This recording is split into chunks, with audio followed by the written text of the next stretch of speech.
The committee will come to order.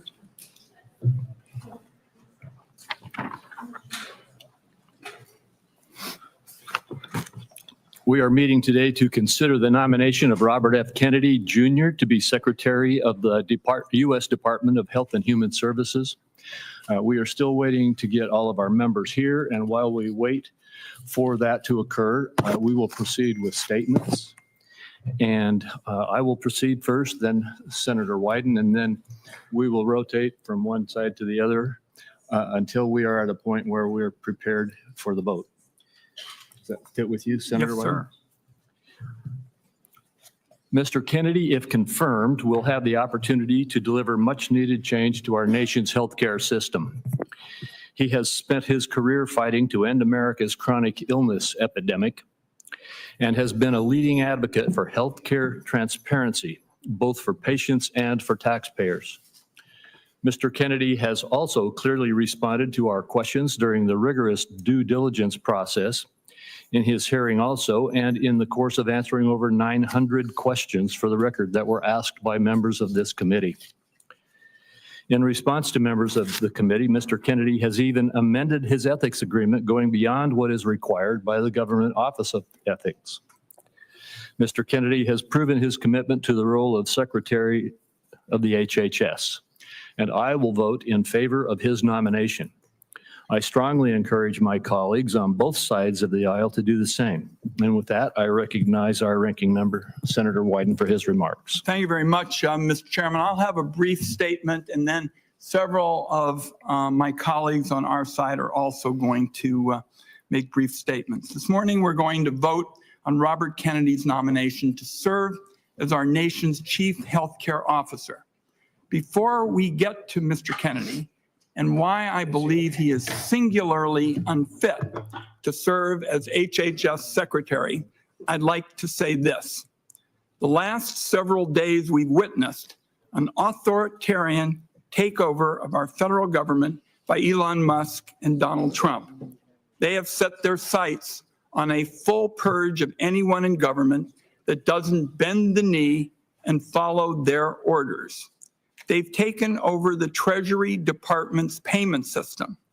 And colleagues, that has a direct effect on major programs within our committee's jurisdiction that include Social Security, Medicare, and Medicaid. For example, this committee voted for a major reform of pharmacy benefit manager legislation. We passed it 26-0. But Trump and Musk killed it. Think what they could do with abuse of the payment system. Now, in my view, much of this is of dubious legality and constitutional authority, and certainly flies in face of congressional responsibilities. I'll wrap up on this point by saying I hope our colleagues on the other side of the aisle will not sit by while Musk and Trump make a mockery of the power Republicans hold in their congressional majority. Now more than ever, the American people need leaders that will stand up to these abuses. That brings me to Mr. Kennedy. A recent analysis showed that Mr. Kennedy has made 114 separate appearances in just the last 4 years where he has espoused anti-vaccine views or spread information about the efficacy of vaccines, misinformation specifically. In 36 of those instances, Mr. Kennedy directly linked vaccines to autism. Last week, Mr. Kennedy was given ample authority on a bipartisan basis to recant his decades-long career peddling anti-vaccine conspiracies. Instead, he spent his time with us, dodging and weaving, and gave no indication that if confirmed as HHS Secretary, he would stand by the long-settled science surrounding routine vaccinations. Just take the Samoa measles outbreak as an example. Mr. Kennedy told me, and I quote, "We don't know what was killing them," speaking about the 83 measles deaths during an outbreak of the disease in 2019. Just yesterday, colleagues, the Director General of Health from Samoa called this claim a total fabrication. Peddling these conspiracy theories as the nation's chief health officer is going to be deadly for kids across the country. On abortion, Mr. Kennedy's answers once again raised still more questions. He refused to tell us whether he would blindly follow a directive from Donald Trump to break the law and end access to mifepristone. And he seemed to have no understanding of his role in enforcing existing federal laws that guarantee women the right to life-saving abortion care. Mr. Kennedy also failed on several occasions to show a basic understanding of the Medicare and Medicaid programs he would be tasked with overseeing. Colleagues, that alone should be disqualifying. Mr. Kennedy has given us no reason to believe he'll be anything other than a rubber stamp for plans to gut Medicaid and rip health care away from the American people, and be a yes man if ordered by Musk or Trump to take an illegal action. I close with this, colleagues. Today, we're going to make a judgment about the future of science in this country. We're going to make decisions that are going to impact the health and well-being of Americans for years to come. I agree, and I say this to my colleagues on both sides of the aisle, that the healthcare status quo needs substantial changes so we get better, more affordable care to patients. And that leaves, given my statement, the question in front of us now that's pretty simple. Do senators want their legacy to include disregarding basic health science and instead elevate conspiracy theorists? Making Robert Kennedy Secretary of Health and Human Services, in my view, colleagues, would be a grave threat to the health of the American people. And I urge my colleagues this morning to vote no. So we had everybody here. Can I ask that we do the vote now and then do the Why don't you comment? do it 2 or 3 on each and then we go to the vote? Can I go? Yeah, we're going to do it. So Senator Wyden, we have all of our members here. Senator Wyden and I have agreed that we will have 2 or 3 on each side who wanted to make statements. Do so before the vote. So please, everyone, hold with us while we have those statements made, and then we will proceed to the vote. I know we've got a lot of folks here pushing on some. Do you want to vote now? Mr. Chairman, Mr. Chairman, Mr. Chairman, I've got several colleagues who were under the impression after we talked that we would have 2 or 3, and I'm happy for both sides to make brief remarks, and I'd still like to stay with that. I did make that commitment. And so I could say to my colleagues on my side, I would appreciate it if you would hold your remarks until after the vote.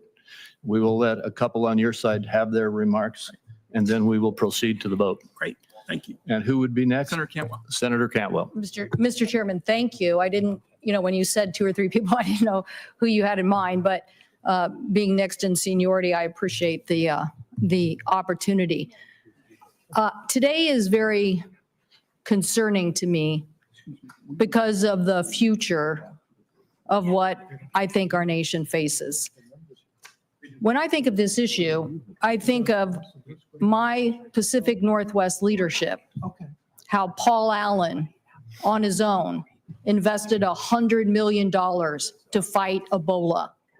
I think of Bill Gates and the Gates Foundation, not just trying to eradicate polio and work on these issues, but to think of a regime that helps not just our nation's health, but global health. So with the UW, the University of Washington, the Cancer Research Center, all of these entities are a collaboration of saying we have to go faster in solving these threats to our nation as it relates to health. Now, we can have a big discussion, which I think you guys all want to have a big discussion about whether and when what happened in the Wuhan province. But I can tell you, we were the first city We had the first patient. We had the first people who died in nursing homes. We had an emergency room at a hospital who basically was just begging for any equipment we could get them. The whole community stood up and moved as fast as we possibly could and broke down barriers to save lives.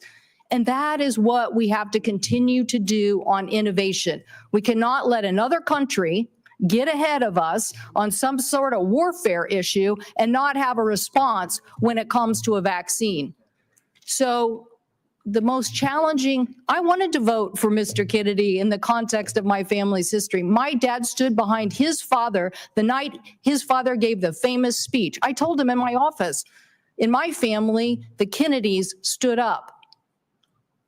But when he answered Senator Cassidy's question, and he couldn't even give him the answer that, yes, the data is there to support vaccines today. I don't need any more data.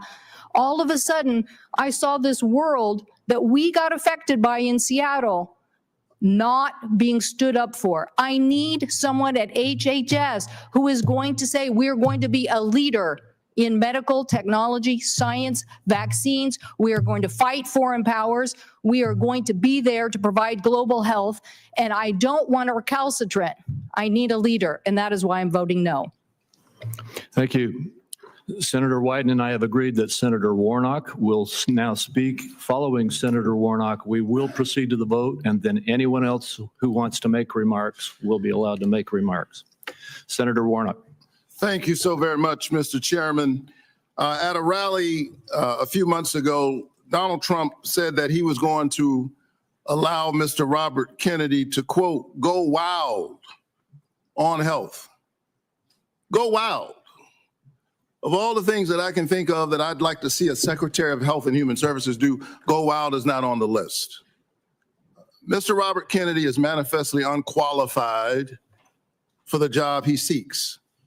And in both my live and written questions for the record, he failed to commit to protecting access to affordable health care, failed to commit to protecting the people who are protecting us. The problem that the CDC has is that every day these noble civil servants and workers protect us from dangers that we don't see.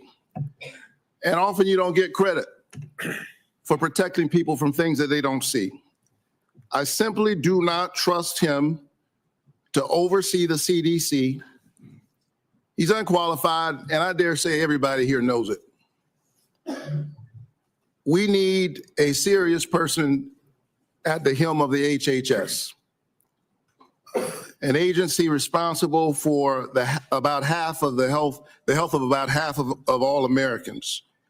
Mr. Kennedy appears more obsessed in chasing conspiracy theories than chasing solutions to lower healthcare costs for working families in Georgia and to make sure that we are protected. The last thing we need is a dilettante dabbling in conspiracy theories at HHS. I cannot vote for a nominee who is not going to lower healthcare costs for Georgians, who's going to undermine basic science in public health, who puts his own interests above the health and the well-being of others. For the health and well-being of all of our families, the people who count on us, to think about them in these rooms of power. I urge all of my colleagues on both sides of the aisle to look past politics and think of country and to find the moral courage to do what's right. Oppose this nomination. Thank you, Senator Warnock. We now have not only a quorum, but all members of the committee are present. I move that the committee favorably report the nomination of the Honorable Robert F. Kennedy, Jr. of California to be Secretary of Health and Human Services. Is there a second? Second. There is a second. The clerk will call the roll. Mr. Grassley. Aye. Mr. Grassley, aye. Mr. Cornyn. Aye. Mr. Cornyn, aye. Mr. Thune. Aye. Mr. Thune, aye. Mr. Scott. Aye. Mr. Scott, aye. Mr. Cassidy. Aye. Mr. Cassidy, aye. Mr. Langford. Aye. Mr. Langford, aye. Mr. Daines. Aye. Mr. Daines, aye. Mr. Young. Mr. Young, aye. Mr. Barrasso. Mr. Barrasso, aye. Mr. Johnson. Mr. Johnson, aye. Mr. Tillis. Mr. Tillis, aye. Mrs. Blackburn. Mrs. Blackburn, aye. Mr. Marshall. Mr. Marshall, aye. Mr. Wyden. No. Mr. Wyden, no. Ms. Cantwell? No. Ms. Cantwell, no. Mr. Bennett? Mr. Bennett, no. Mr. Warner? Mr. Warner, no. Mr. Whitehouse? Mr. Whitehouse, no. Ms. Hassan? Ms. Hassan, no. Ms. Cortez Masto? Ms. Cortez Masto, no. Ms. Warren? No. Ms. Warren, no. Mr. Sanders? No. Mr. Sanders, no. Ms. Smith? No. Ms. Smith, no. Mr. Lujan? No. Mr. Lujan, no. Mr. Warnock? No. Mr. Warnock, no. Mr. Welch? Mr. Welch, no. Mr. Chairman? Chairman votes aye. Mr. Chairman, the final tally is 14 ayes, 13 nays.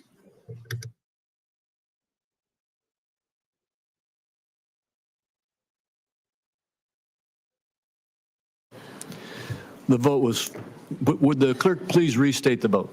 Mr. Chairman, the final tally was 14 ayes, 13 nays. The vote was 14-13. The nomination is reported favorably. We will now turn to other senators who would like to make a statement. Since I asked my Republican colleagues to hold off at the outset, I'll go to the Republican side next. First, Senator Tillis.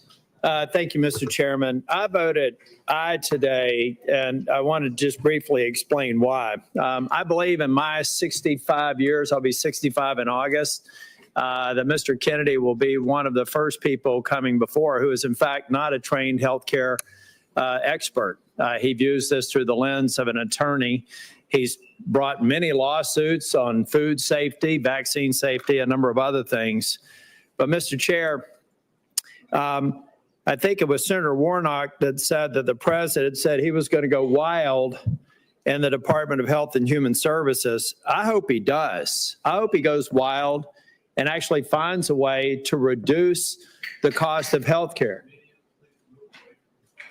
I hope he goes wild, and instead of having the discussions that we have had for the 10 years that I've been in the Senate of making Medicaid work and making people on Medicaid healthier, I hope he goes wild and figures out how to do it, because the status quo has not achieved much in the way of gain.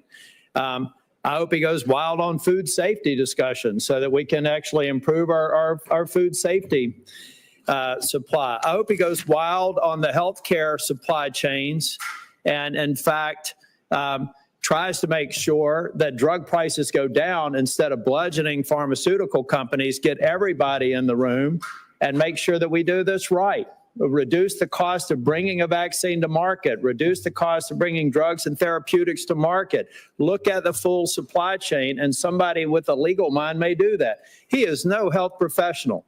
In fact, he's the first, I believe, and since I've been alive, who's not been a healthcare professional in a scientific sense, but he is a professional in terms of carrying this forward and holding people accountable through the courts. But and also, Mr. Chair, I'm not going to go much longer, but I had a lot of people call me earlier. I had people from the agriculture industry call me and express concerns, but I'm not aware of any organized, credible group, the Farm Bureau, the Department of Ag Commissioners, or others who have said that we should vote against Mr. Kennedy. I heard people express their concerns about his pro-choice position. And yet I haven't seen any pro-life organization score this vote or recommend that we should vote against it. I heard him call the NRA a terrorist organization, and yet the NRA is silent on his confirmation. And so I've heard him say that GMOs are a concern. Hopefully we can convince him that not all GMOs are. It's feeding the world. Corn, drought-resistant strains of healthy vegetables will move on. Protein producers were mad about lawsuits were brought against them, but there's been no organized opposition against them. And so maybe it is time to have a different kind of disruptor there. The only way that Senator Kennedy, the only way that Bobby Kennedy and I will get crosswise is if he does actually take a position against the safety of proven vaccines. That will be a problem for me. He answered a very important question to me during the hearing. I asked him specifically if it was his intent to let the scientists of the CDC, the NIH, BARDA, and other organizations to work independently. He said to me under oath that he would. If he fails to do that, that will be a concern for me and something I'll bring up in a future oversight hearing. But Mr. Chair, we have not made appreciable progress in Medicaid and improving the health of the population on Medicaid. We have a SNAP program that does have too much sugar and things that are eligible in that program that should be eliminated to make these people who are on free and reduced lunch healthier. We need to stop having full trash cans in public school cafeterias full of stuff that the kids aren't eating, and figure out how those kids on free and reduced lunch actually have a healthier lifestyle. And so I, for one, think that it is time to put a disruptor in. It is time to put somebody in there that's going to go wild. But there are areas where I think that's exactly what we need. And there are areas of health and human services that if you touch the gold standard for the NIH and the CDC, then I'll have a problem with that nominee, and we'll bring that up during oversight. But it was for those reasons. And the fact is that there's not a single organization that I consider to be credible in this space, in agriculture, in Second Amendment, or in pro-life, who have openly objected and scored this vote. I believe that silence is consent. And the fact that they haven't suggests to me that folks that I'm instructed by are okay with this nomination. And for those reasons, I voted for Mr. Kennedy. Thank you, Senator Tillis. Senator Warren. Thank you, Mr. Chairman. Since we had our hearing last week, Mr. Kennedy has amended his ethics agreement. Recall that his ethics agreement said that while he was Secretary of HHS, he intended to retain a financial interest in ongoing vaccine litigation that he was already collecting money from, and that he wanted to continue to collect that money even though he could affect the outcome of that litigation. Now, he has since changed his position on that. Once this has been exposed and people have talked about it and have some pretty serious reservations about his doing that, he has said that he will instead give his financial interest to his son. That is a fig leaf that is so small, it would take a magnifying glass to see it. No one is fooled about what's happening here. Mr. Kennedy refuses to say that he will not participate in these lawsuits financially the day after he leaves office. And yet, Mr. Kennedy has acknowledged, first, that the American people have a right to know that the decisions you're making are decisions that are in their interest, not in your future financial interest. He has said he thinks that's the right standard, and yet he has figured out how to make money off his anti-vax positions. He's already raked in $2.5 million. He is in a position where he can affect the outcomes by things he does as Secretary of HHS, and yet he refuses to say that he will delay by even a day taking on anti-vax lawsuits the minute he leaves. That is an appalling conflict of interest, and it's one in which the American people can reasonably ask, is Mr. Kennedy's plan to help the American people, or is he planning to use this job to further enrich himself, and he's pointed out with his son, and enrich his family?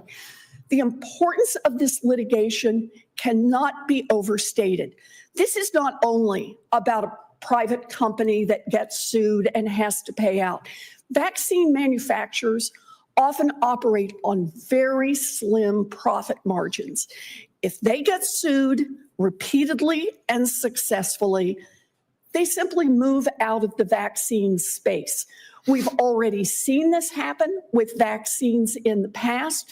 20 years ago, we watched vaccines just move away if they did not have protection from these kinds of lawsuits. The consequence of Mr. Kennedy's ability to make those lawsuits easier is also the ability to shut down access and manufacturing for vaccines for every one of us. And I think that's a terrible mistake. Thank you. Senator Welch, did you wish to speak? I did. Yes, thank you. Thank you, Mr. Chairman, Mr. Ranking Member, and thank you, Mr. Ranking Member, for your statement. I want a disruptor in the healthcare system and one leading it. I don't want a destroyer. And there's three issues before any nominee that we have to consider. One is character, another is competence, and a third is priorities. We did not have Carolyn Kennedy here, but she gave a statement. And she said that Bobby was able to attract people through the strength of his personality, his willingness to take risk and break the rules.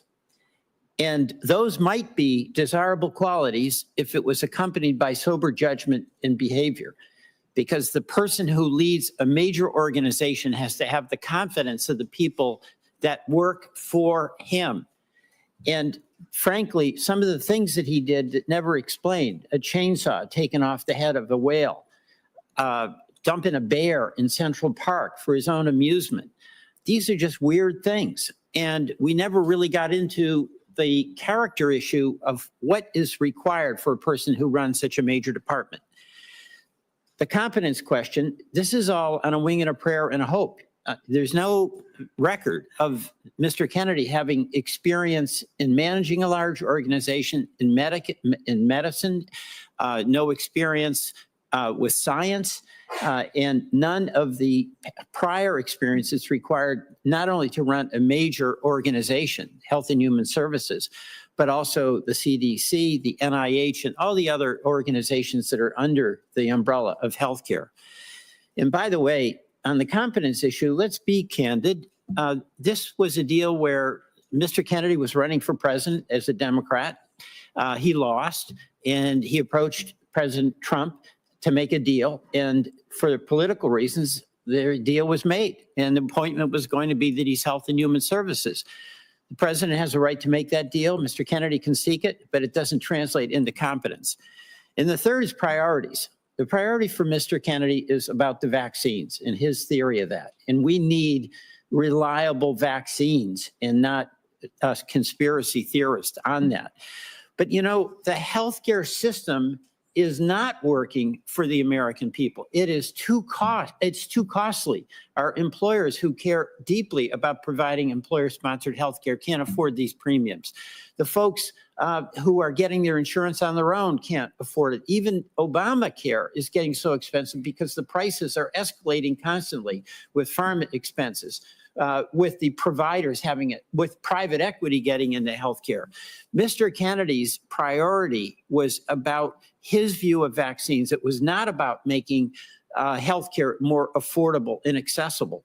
And in response to really a very direct and easy open-ended question from Senator Cassidy, Mr. Kennedy showed a woeful ignorance, even between the difference between Medicare and Medicaid.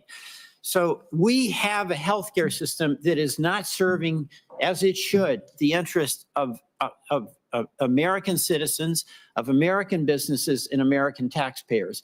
And I, after this hearing, did not have confidence that Mr. Kennedy would be the one to lead us to a better future. Thank you. Thank you, Senator Welch. That concludes the remarks that senators have requested to make, and hearing nothing further, I'd like to thank all of our members for attending. This Finance Committee stands adjourned.